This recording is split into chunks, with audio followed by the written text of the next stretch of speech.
Hello everyone. तो आज का अपना टॉपिक है इंटीग्रेशन। इंटीग्रेशन में हम डिफरेंट टाइप के मेथड पढ़ेंगे, कैसे किसी फंक्शन को हम लोग इंटीग्रेट करते हैं। ओके, तो ये पूरा चैप्टर फिनिश करने में थोड़ा टाइम लगने वाला है। ऑलमोस्ट 15 to 20 लेक्चर्स लग जाएंगे इस चैप्टर को कंप्लीट करने के लिए। तो आइए समझते हैं इंटीग्रेशन होता क्या है।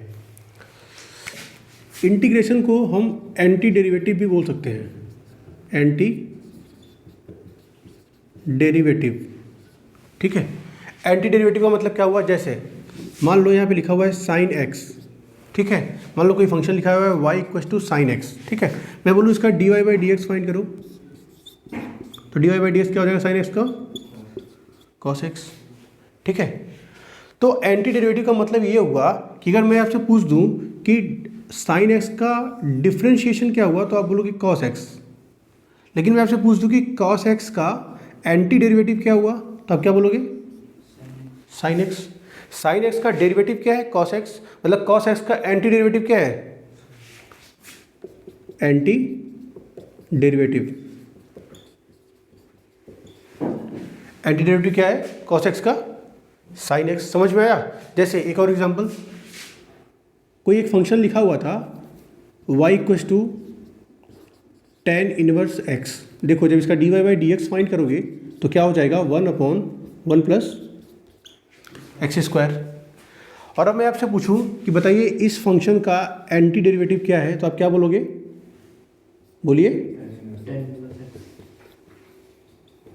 एंटी डेरिवेटिव क्या हो गया इसका, टेन इनवर्स एक्स। ठीक है, तो एंटी डेरिवेटिव कुछ और नहीं, बेसिकली इसी को हम क्या बोलते हैं, इंटीग्रेशन। ठीक है, एंटी डेरिवेटिव को क्या बोलते हैं, इंटीग्रेशन। जैसे आप अर्थमेटिक में प्लस और माइनस करते हो, बिल्कुल सेम आपका डिफरेंशिएशन और इंटीग्रेशन है। अगर किसी एक फंक्शन को एक बार डिफरेंशिएट कर दो, वापस से उसी जो डिफरेंशिएट किए हो उस फंक्शन को वापस से इंटीग्रेट कर दो, तो सेम फंक्शन आ जाएगा। समझ में आया। जैसे देखो, मान लो अभी इंटीग्रेशन करना आपको सिखाएंगे, अभी आप एंटी डेरिवेटिव सीख लो, इंटीग्रेशन करना अभी सिखाएंगे आपको। जैसे फिर एक और एग्जांपल लेके समझते हैं, y इक्वल टू लिखा हुआ है log x। मैं आपसे पूछूं कि dy बाई डी एक्स बताओ, तो क्या हो जाएगा, 1/x। अब मैं आपसे पूछूं मुझे 1/x का एंटी डेरिवेटिव बताओ या 1/x का इंटीग्रेशन बताओ, तो क्या हो जाएगा, log x हो जाएगा। समझ में आया। और फंक्शन देखो, y इक्वल टू एक्स की पावर n लिखा हुआ है। अगर dy बाई डी एक्स करोगे तो क्या हो जाएगा, x की पावर n, x की पावर n-1। अब मैं पूछूं कि अच्छा मुझे इसका एंटी डेरिवेटिव बता दो, तो क्या हो जाएगा, समझ में आया। तो यही से हम लोग देखते हैं कुछ स्टैंडर्ड फार्मूले। ठीक है, जैसे डिफरेंशिएशन के कुछ स्टैंडर्ड फार्मूले थे, बिल्कुल सेम तरीके से आपका इंटीग्रेशन का भी कुछ स्टैंडर्ड फार्मूला है। और फार्मूला कुछ और नहीं, जो फार्मूला आप डिफरेंशिएशन के लिए याद किए हो उसी फार्मूले को उल्टा याद कर लो, वो किसके लिए हो जाएगा, इंटीग्रेशन के लिए। आइए देखते हैं, ये फंक्शन है आपका। ठीक है, सम स्टैंडर्ड फॉर्मूला। देखो ये फंक्शन है, ये मान लो आपका इंटीग्रल है। अच्छा, इंटीग्रल का जो साइन होता है ना, वो ये है इंटीग्रेशन का साइन। और इंटीग्रेट जैसे डिफरेंशिएशन किसी वेरिएबल के रिस्पेक्ट में करते थे, जैसे x के रिस्पेक्ट में डिफरेंशिएट करते थे तो dy बाई डी एक्स आता था, या थीटा के रिस्पेक्ट में करते थे dy बाई डी थीटा आता था। वैसे ही आपका इंटीग्रल भी किसी वेरिएबल के रिस्पेक्ट में ही किया जाता है। तो जैसे यहाँ पे एक फंक्शन आएगा और यहाँ क्या आ जाएगा, मान लो अगर x का फंक्शन है तो dx। ठीक है, तो ये फंक्शन और ये उसका इंटीग्रल वैल्यू मैं लिख रहा हूँ, आप ध्यान से देखो। चलिए पहले आप डिफरेंशिएशन बताओ, साइन x का डिफरेंशिएशन क्या होता था, तो cos x का इंटीग्रेशन क्या हो जाएगा। ठीक है, समझ में आया। तो पहला cos x से स्टार्ट करें। चलो देखो, cos x। ठीक है, तो cos x का इंटीग्रेशन क्या हो जाएगा, sin x। समझ में आया। बताओ sin x किसका इंटीग्रेशन होता, किसका डिफरेंशिएशन होता था, माइनस cos x का। तो ये यहाँ पे क्या आ जाएगा, माइनस cos x। सिमिलरली ठीक है, सेक स्क्वायर एक्स किसका डिफरेंशिएशन था, टेन एक्स का। Sec x into tan x किसका डिफ्रेंशिएशन था, बताइए, सेक एक्स का कोसेक स्क्वायर एक्स, देखो एक था minus cosec square x, minus cosec square x किसका डिफरेंशिएशन था, कॉट एक्स का, लेकिन अभी यहाँ से माइनस हटा के इधर लगा दो, मतलब कोसेक स्क्वायर एक्स का इंटीग्रल क्या हो जाएगा, minus cot x. Similarly minus cosec x into cot x, ये किसका डेरिवेटिव लिखा हुआ है बताओ,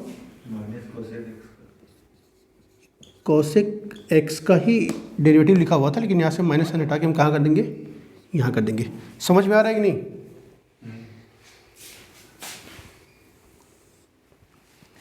और बताइए 1/x ये किसका डेरिवेटिव था, लॉग एक्स का।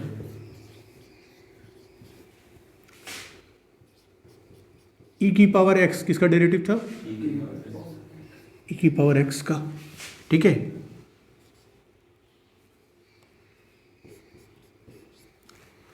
और कोई नॉर्मल फंक्शन जो छूट रहा है उसका तो देखेंगे भी, x की पावर n का देखेंगे क्या आएगा। ठीक है, और कुछ देखो, अच्छा मुझे बताओ a की पावर x का डिफरेंशिएशन क्या होता था, a की पावर x का डिफरेंशिएशन क्या होता था, a की पावर x का डिफरेंशिएशन होता था a की power x into log a। ठीक है, अब मुझे बताओ अगर मैं लॉग a को यहाँ पे लिख दूँ, लिख सकते हैं कि नहीं, बोल सकते हैं क्या कि a की पावर x का इंटीग्रेशन क्या हो जाएगा, समझ में आया, a की पावर x का इंटीग्रेशन क्या हो जाएगा। ठीक है, तो देखो लॉग x नहीं लॉग a। ठीक है, तो a की पावर x का इंटीग्रेशन क्या होता है, a की power x upon log a। बात समझ में आया?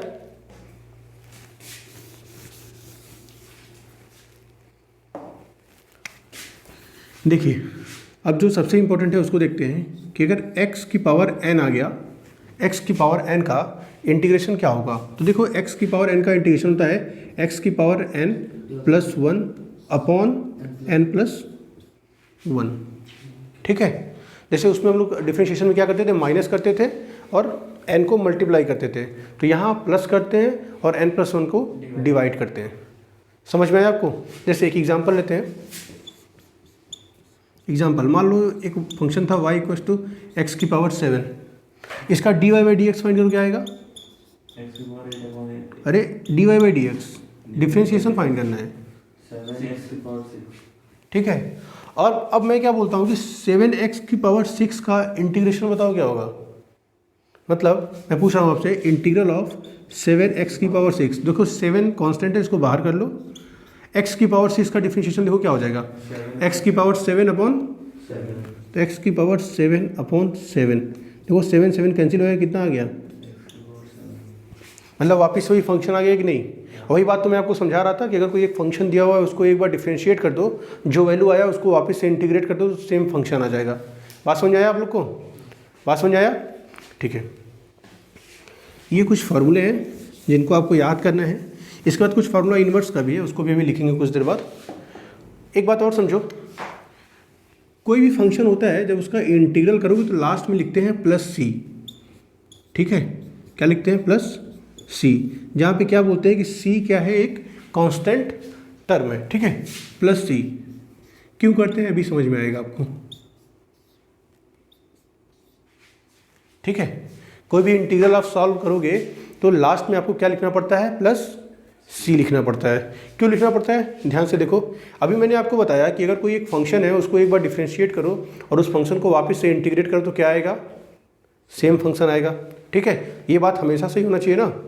अब जैसे मान लो कोई एक फंक्शन लिखा हुआ है y equal to x square plus 3, x square plus 3, इसको डिफरेंशिएट करो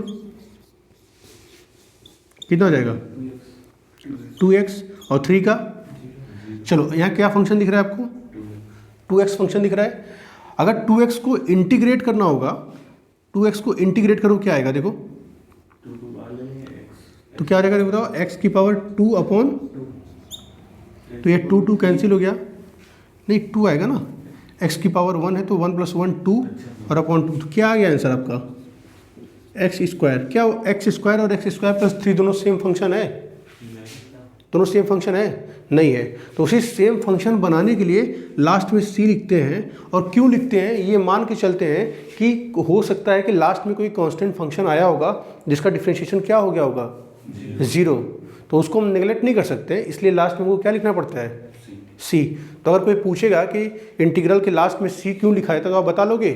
वो इसलिए क्योंकि हो सकता है कि कोई एक कांस्टेंट फंक्शन रहा हो जिसका डिफरेंशिएशन क्या आ गया हो? 0 आ गया हो, और उसी जो कांस्टेंट फंक्शन का डिफरेंशिएशन 0 आया था उसी के लिए हमको लास्ट में एक कांस्टेंट फंक्शन को ऐड करना पड़ता है। बात समझ में आया कि नहीं? आया समझ में? देखिए एक दो क्वेश्चन करते हैं। देखो जैसे लिखा हुआ है, अच्छा देखो एक बात और, जैसे आपको डिफरेंशिएशन में कोई एक फंक्शन आता था, मान लो बोल दे कि एक्स क्यूब का डिफरेंशिएशन फाइंड करो, तो आप बाय डिफ़ॉल्ट क्या मान लेते थे कि यहाँ पे लिखा हुआ है y equals to x cube, तो dy बाई डी एक्स कितना आ गया? 3x square. पता है इंटीग्रेशन क्या करता है? इंटीग्रेशन एक ऑलरेडी डिफरेंशिएटेड फंक्शन को, मतलब एक ऐसा फंक्शन जो पहले से डिफरेंशिएट हो चुका है, उसी फंक्शन को वापस से इंटीग्रेट करके सेम फंक्शन लाने का कोशिश करता है। ठीक है, तो देखो करता कैसे ये समझो, dy है इधर, dx को उधर लेके जाओ तो क्या हो जाएगा? 3x square into D x. ठीक है, इंटीग्रेट का मतलब अगर शुद्ध हिंदी में समझाऊं तो होता है जोड़ना। क्या होता है? जोड़ना। dy मतलब एक बहुत छोटा टर्म है, ऐसे ही छोटे छोटे टर्म को पूरा ढेर सारा जोड़ दो तो छोटा छोटा मिलके dy मिलके कितना हो जाएगा? एक y बन जाएगा पूरा। समझ में आया? तो अब जो इंटीग्रेशन का साइन होता है वो साइन होता है ये, क्या बोलते हैं इसको? इंटीग्रेशन। इंटीग्रेशन का ये साइन है, इसका मतलब कि अब आप इंटीग्रेट करने जा रहे हो। तो dy का इंटीग्रेशन करोगे तो क्या आ जाएगा? y आ जाएगा। और देखो इसका इंटीग्रेशन करोगे तो 3 कांस्टेंट है तो 3 को बाहर ले लो, और एक्स स्क्वायर का इंटीग्रेशन करो तो क्या आ जाएगा बताओ? x की पावर 2 + 1 मतलब 3/3 dx, सॉरी dx नहीं आएगा, इंटीग्रेशन करने के बाद dx नहीं आएगा, और क्या आएगा लास्ट में? Plus c। देखो 3 से 3 कैंसिल हो गया, क्या आ गया आंसर? x³ + c। समझ में आया? c की वैल्यू 0 तो सेम फंक्शन, समझ आया ना? लेकिन आपको c लिखना ही पड़ेगा, हर हाल में c लिखना पड़ेगा। क्यों? क्योंकि अगर यहाँ पे कोई फंक्शन रहता, तो आप उसका डिफरेंशिएशन क्या आया होता? 0 आया होता, तो उसके लिए हमेशा हमको c लिखना पड़ता है। तो बस हाँ, c लिखेंगे ही लिखेंगे। ठीक है, तो देखो जैसे मैंने आपको बताया कि अगर x³ दिया था तो आप by default y equals to x³ मानते थे, वैसे ही आपको बोलेगा, सिंपल बोलेगा कि इंटीग्रेट x की पावर 7। ठीक है, तो आप कैसे मानो? आप ऐसे मान लेना y इक्वल्स टू x की पावर 7 dx। अगर आप यहाँ पे dy लिखोगे तो आपको ये साइन भी लगाना पड़ेगा। ठीक है, इसलिए डायरेक्ट मान लो कि इधर का हो चुका है y इक्वल्स टू x की पावर 7 dx। बात समझ आया? तो x की पावर 7 dx, बताइए x की पावर कितना हो जाएगा? 8 प्लस अपॉन 8 प्लस c ना, तो आंसर क्या आ गया आपका? x की पावर 8/8 प्लस c। बात समझ आया? ठीक है, एक दो क्वेश्चन और कर लो।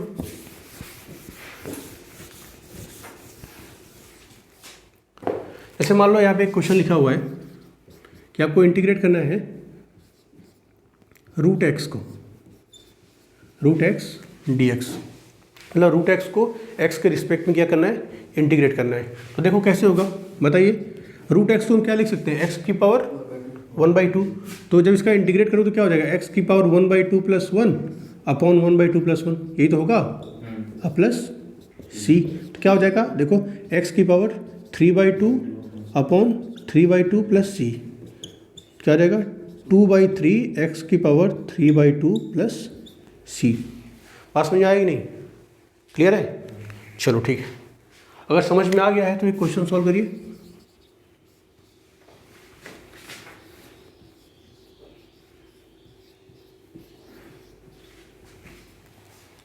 Integration of x√x dx। देखो x की पावर कितना लिखा हुआ है? 1, और यहाँ पे x की पावर कितना लिखा हुआ है? 1/2। दोनों ऐड जाए तो कितना जाएगा? x की पावर 3/2 dx। ठीक है, तो क्या हो जाएगा? x की पावर 3/2 + 1 कितना हो जाएगा? 5/2 अपॉन 5/2 प्लस सी। तो अब इसको सॉल्व कर लो, कितना रहेगा 2/5 एक्स की पावर 5/2 प्लस सी। समझ में आया? समझ में आया कि नहीं? चलिए, अच्छा यहाँ से एक ऑब्जर्वेशन देखो, ध्यान से देखो, यहाँ से एक ऑब्जर्वेशन मिलेगा आपको, समझो। अगर हम यहाँ x की वैल्यू चेंज करते जाएं तो डिफरेंट वैल्यू मिलती जाएगी इंटीग्रल की। कितना वैल्यू इंटीग्रल का मिल सकता है?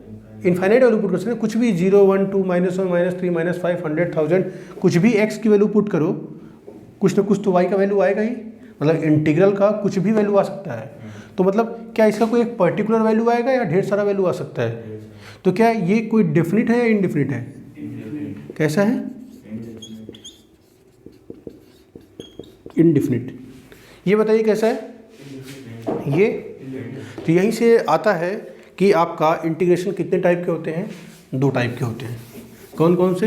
एक होता है जिसको आप इंटीग्रेट करो तो बहुत ढेर सारे सोल्यूशन मिल सकते हैं उसके x की वैल्यू चेंज करने पर, और एक होता है कि जिसका एक पर्टिकुलर सोल्यूशन आएगा।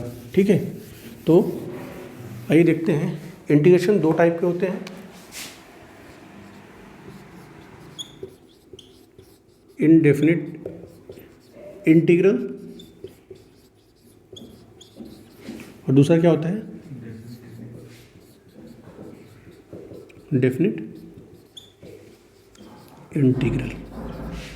ठीक है, देखो, चाहे डेफिनिट इंटीग्रल हो चाहे इनडेफिनिट इंटीग्रल हो, ठीक है, दोनों को सॉल्व करने का प्रोसेस बिल्कुल सेम है।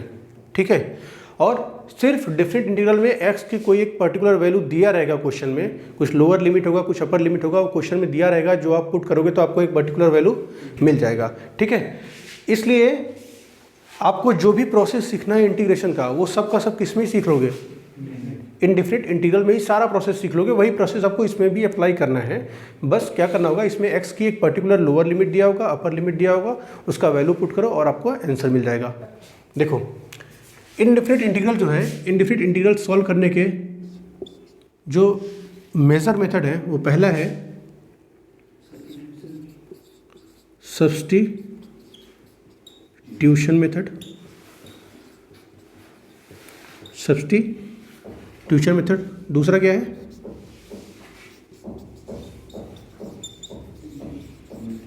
इंटीग्रल बाय पार्ट, और थर्ड है integral by partial fraction. Integral by partial fraction. देखो, कहीं कहीं लिखा होगा आपको कि integral by using trigonometric formula, वो सब, तो वो सब इसके अंदर ही आ जाएगा, सब्स्टिट्यूशन में ही। आपको जो सबसे इंपॉर्टेंट है सीखने वाला, सबसे इंपॉर्टेंट सीखने के लिए आपको यही है। अगर ये समझ में नहीं आया तो बाकी का दोनों भी आपको समझ में आने वाला नहीं है। ठीक है, तो बहुत ध्यान से समझना कि सब्स्टिट्यूशन मेथड क्या होता है, कैसे यहाँ पे वैल्यू हम सब्स्टिट्यूट करते हैं। बात समझ में आया? देखिए, तो इनडेफिनिट इंटीग्रल स्टार्ट करते हैं, और इनडेफिनिट इंटीग्रल में अभी पहले थोड़ा सिंपल क्वेश्चन सॉल्व कर लेते हैं, उसके बाद हम लोग स्टार्ट करेंगे सब्स्टिट्यूशन मेथड।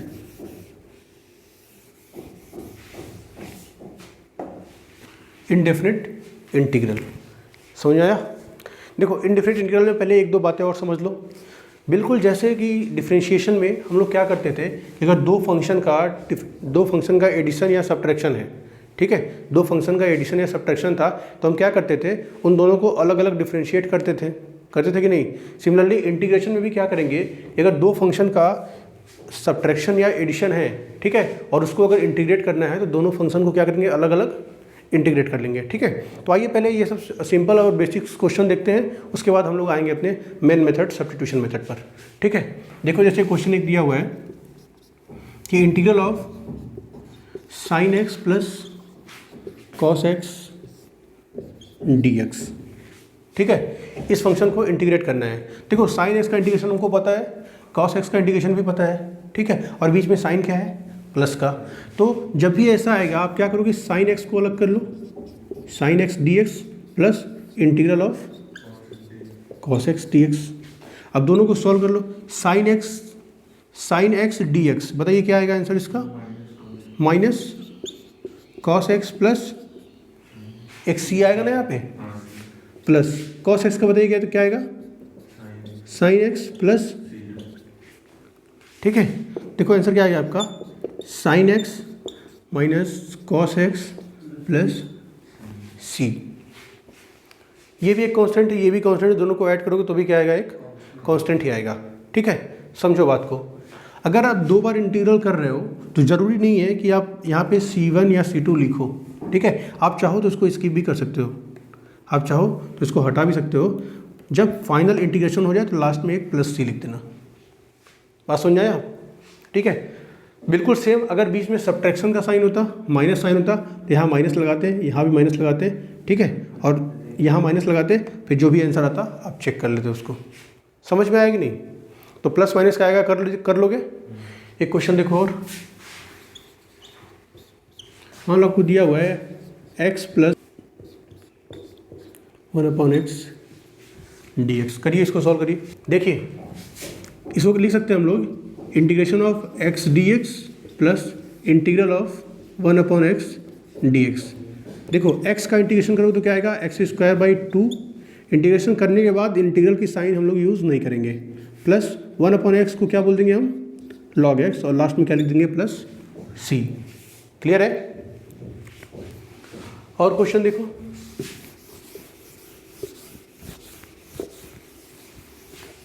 जैसे एक क्वेश्चन लिखा हुआ है कि 1 + 3 sin x, 1 + 3 sin x dx। देखो इसका जब इंटीग्रेट करो तो क्या करोगे, 1 dx प्लस 3 को बाहर ले लो sin x dx, ठीक है। देखो 1 dx, 1 जैसे देखो x का डिफ्रेंशिएशन क्या होता था, तो 1 का इंटीग्रेशन क्या हो जाएगा, समझ में आया? तो 1 का इंटीग्रेशन क्या हो जाएगा, x। एक तो मेथड समझने का ये है, दूसरा मेथड क्या है समझने का, यहाँ पे हम लिख सकते हैं क्या, x⁻0, ठीक है। जब इसको सॉल्व करो तो क्या आएगा, x⁻0 + 1/1, तो कितना आ गया आपका, x ही तो आ गया ना। समझ में आया कि नहीं? तो ध्यान रखना कि 1 का डिफ्रेंशिएशन, 1 का इंटीग्रेशन या dx का इंटीग्रेशन हमेशा क्या आता है, x आता है। यहाँ पे क्या आएगा, 3 sin x का integration minus cos x plus c। तो क्या हो गया, x - 3 cos x plus c। समझ में आया? तो देखिए ये थे कुछ बेसिक क्वेश्चंस, कुछ बेसिक न्यूमेरिकल थे इंटीग्रेशन के। आप पहले इन न्यूमेरिकल को रिवाइज करो, उसके बाद नेक्स्ट लेक्चर से हम लोग सीखेंगे जो भी अपना मेथड है इंटीग्रेशन करने का। जैसे सब्स्टिट्यूशन मेथड से हम लोग स्टार्ट करेंगे, तो नेक्स्ट क्लास में हम लोग बात करेंगे सब्स्टिट्यूशन मेथड की। तब तक के लिए जय हिंद, जय भारत।